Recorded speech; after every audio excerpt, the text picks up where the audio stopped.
What's going on, everyone? It's Greg back with some more Watcher of Realms, and today I want to do my guide on Gear Raid 1. And what I hope, and I've said this in my other guides, is hopefully you can pick up a little nugget here that you might have missed somewhere else, or maybe, everyone just has different units and stuff, so sometimes you just get some different ideas from looking at these different guides. So I hope that something here helps you today. Now, I am one of those people that's just kind of stuck trying to be one of the stage 19s somewhere. I wasted most of my gold from the beginner events. I had to resort to farming gold. I have some gold now, and I think I'm just going to pick one of the gear raids and zero in on beating it. I will say Gear Raid 1 is probably just one of the harder ones because it is a DPS check, and this one I feel like it actually matters a decent chunk who you have. That being said, I do now have Vierna, and I do now have Comet. So I've had Comet as one of my first legendary pools. Absolutely loved him. He's carried me most of the way through the game. But I lack the legendary lords. I lack a lot of epic lords. For my curse faction, I can really only get the Nero bonus. And I think that does hinder quite a bit, and you have to make those decisions on what you're going to try to progress in based on what you have. And so I don't think Gear Raid 1 is one I need to focus on right now. While I do have a lot of the DPS, I really need to work out how I'm going to support them to really maximize their damage. And I think it'd be easier for me to clear Gear Raid 2 first, because I feel like I'm almost there. I feel like if I do some regearing, I can clear that up. So real quick, let's start with the maps. We like to talk about those first, and this one is fairly consistent. You start out with the map with the two walls, and you get that all the way up through stage 18, and then you switch over to the one wall on stage 19, and it gets much harder. So stage 19 introduces heals. Before that, you essentially get introduced to taking decent chunks of damage. I don't know where exactly you take the damage. I think it's maybe starting at stage 10, maybe a little bit before that. It doesn't really become a big deal as long as you have some healers, so it doesn't matter too much. The biggest thing about Gear Raid 1, and this probably be the shortest guide we do, is mainly about your DPS. And if you haven't seen yet, I'm not going to go into major detail about it because I haven't built my Lightlock for it. Although I might, you know what? I can go ahead and show it real quick.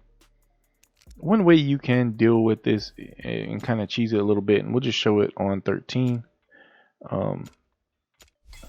You can use a Lightlock. So this is like the free-to-play strategy here. Get you as high as you can. If you are fusing up Lightlock, build them up as much as possible. Keep in mind, he's only going to be optimal for this before they patch him. Now, the patch will be coming out in the Forerunner server first. It could be months before he's patched. It could be days before it's patched. We don't really know. So I can't really tell you right now if this is valid. You'd have to check the patch notes, see if it has been patched. But it could be quite some time. So I really hate that I can't. I already got Lightlock in here, so I'm just gonna pull. Oh, we'll keep Abomination. So I'm gonna go ahead and go start stage 13. My Lightlock is kind of a balanced build, not optimal for damage, but I can give you the idea of how this is going to work. Lightlock can do some pretty good damage based on who he's healing. You have to keep him focused on one person. You can see here when he does his heal on the ultimate, it is doing damage to all the enemies within one block of Abomination. Again, mine's not built crazy, so I'm only getting like, what was that, 48k, 27k, decent hit chunks there, but all the damage is coming in from Lightlock.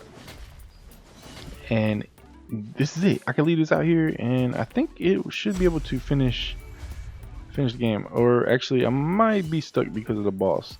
But anyway, if you are early game, you don't have crazy DPS, Lightlock can definitely help you out. And even if you do have good DPS, you need some extra DPS, use this strategy. Put him up here with like one person he can focus heals on.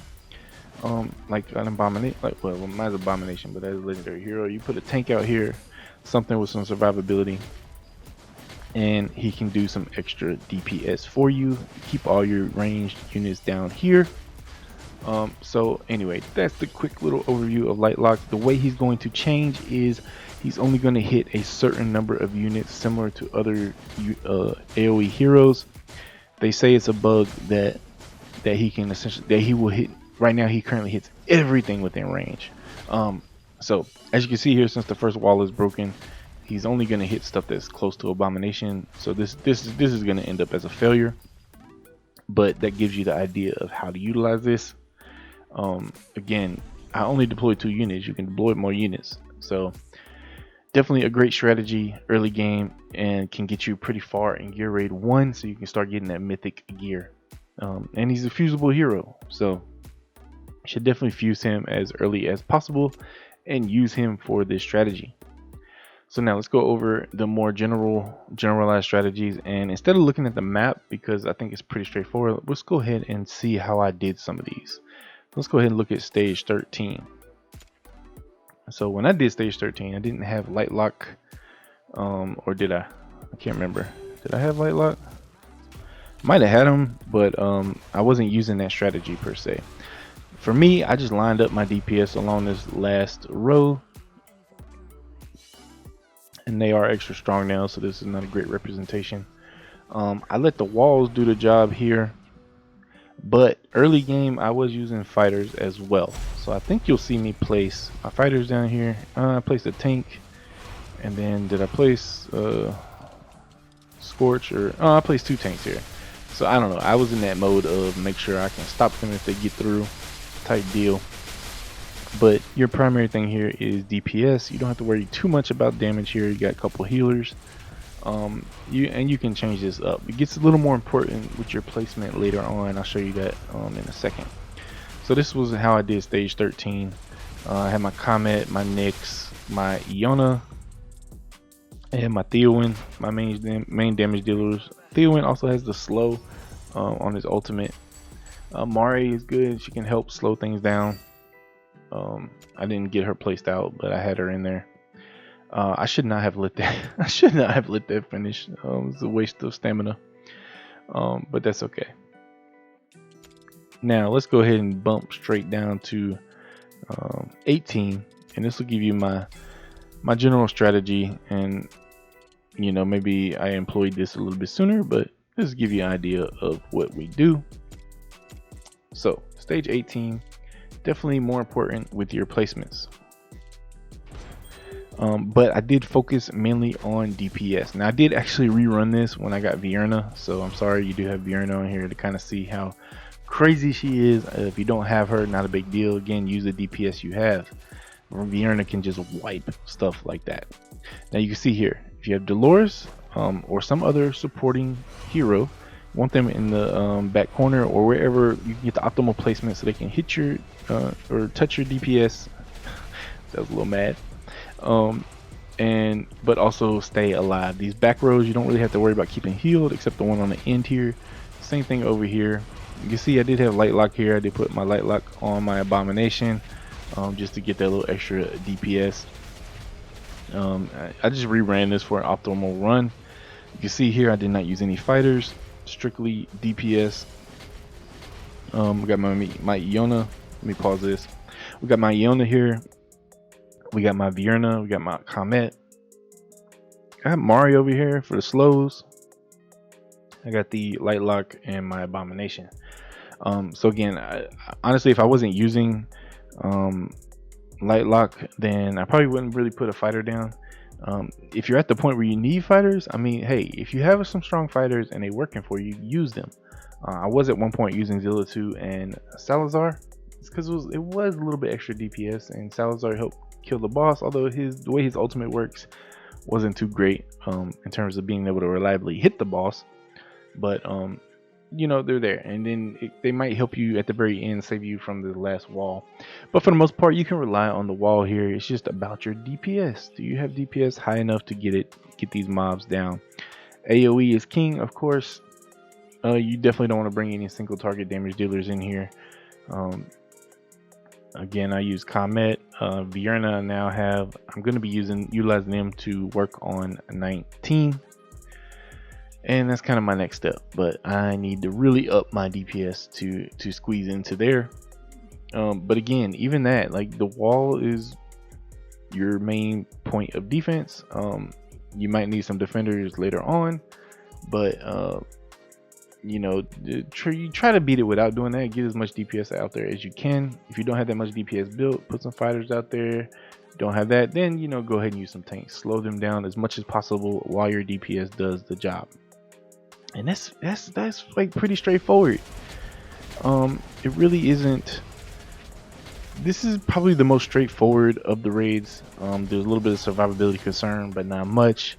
You just need some healers, you need your DPS, and the positioning slightly, you know, definitely matters in terms of who you're using to buff. You might use some other buffing units, and you just place them accordingly. Simple as that. So let's go ahead and take a look at the recommended heroes and talk about why some of them are recommended and what are some of the things you should look for. So on the guide, you can see here highly recommended are AoE mages. Zealous, he's pretty good. I didn't really focus building him, so mine isn't built great, so I don't use him as much. And honestly, it really comes down to if you have Morgan. If you have Morgan, Zealous is a whole lot better. Morgan also pumps up Vierna. I will say it is a bit of a struggle without those lords. If you at least have the epic lords, they do make a decent difference. But the legendary lords, oh my gosh, they just take things to a whole different level. They're really, really important. And I wish it wasn't so reliant on them, but it is what it is.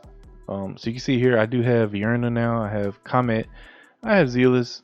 Greed is definitely an interesting mage if you have him. I haven't got to the point of being able to build him, but he has some cool skills.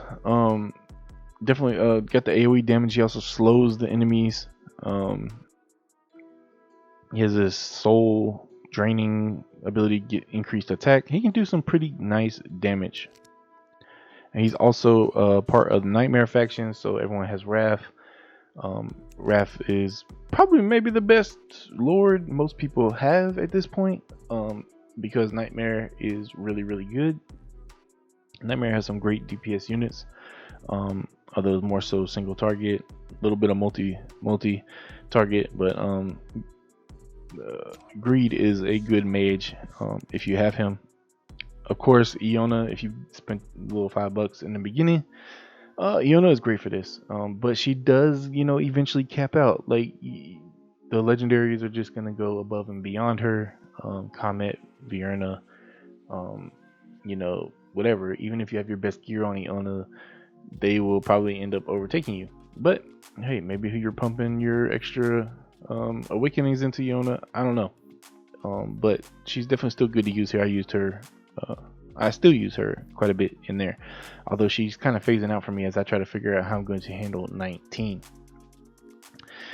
So that's it on the heroes. The map, again, on stage 19 flips like this. You got one wall, 3 portals, and these side panels. So similar thing. You want your support, you know, over here. You do have to worry a little more about healing as you move into 19, because the mobs do hit a little bit harder. And there's some mobs with like AoE damage that come in. They have the red circles around them. They come in and start damaging all these units on this outside edge, even on the inside edge once they make it to the wall. So the biggest thing here is you just need even more DPS, because you got Elowin over here healing the units from the back. So that's it, man. Popular heroes. Ajax, I don't have. He's not Lord, but gets pulled at the Lord rate. Dolores, you can see, one of the top heroes to have to support. She gives that damage buff to everybody, and it is a huge damage buff, huge damage increase. Morgan, not only a lord, also a mage, AoE. She's great. Elowen, one of the best healer in the game. Zealous, Comet, Valkyra, if you do have her, she's pretty good DPS, and you can like put her going across the lanes, and she can damage just about everyone across. Mari, good for slowing things down. Hatsut, I mean, out of any of the marksmen, Hatsut is just crazy DPS. If you have her, she's probably gonna do pretty good. I wish I had her, to be honest. So yeah, Maul also, if you have Maul built, because he's good for Gear 3 as well, that would be a good shout too. He can help you out on heroes too. So there we go. I hope that helps give you guys a little bit of understanding. And you know the Lightlock cheese wallet is working, and one other, I'll go ahead and mention another cheese that Karzak had posted a video on, which is the Laurel cheese, and I haven't went and tried to use it in Gear 1 yet, but I could see how it could be useful. So on Laurel, once you have her to promoted 5-star, her talent gets an extra description here. She gets upon death, which is also the same as retreating, and I don't know if that's a bug. This could be fixed at some point too. If you retreat her, not only you get the cost back, but she's also going to boost the surrounding allies, anyone within 1 block of her, with 50% rage cap. I use this to cheese the AoE arena as well, so that could be helpful, getting some ultimates quicker on your DPS, and ultimately helping you to DPS faster, get Dolores up again. Honestly, I think if I pull her in, I would basically position things so that I could get an extra ult on probably Comet, Vierna, and Dolores. I'll probably play around with that, see how it does. So that's what we got here. Again, it ends up coming down to, are your units geared enough? Do you have the DPS? I'm not quite there yet for GR1-18, but I will update you guys when I got it. If you have any questions, let me know down in the comments. If you have anything to add, put it down in the comments. If you're liking the content, make sure you hit that like button. You're not subscribed yet, hit that subscribe button, turn those notifications on. I'll catch you in the next video.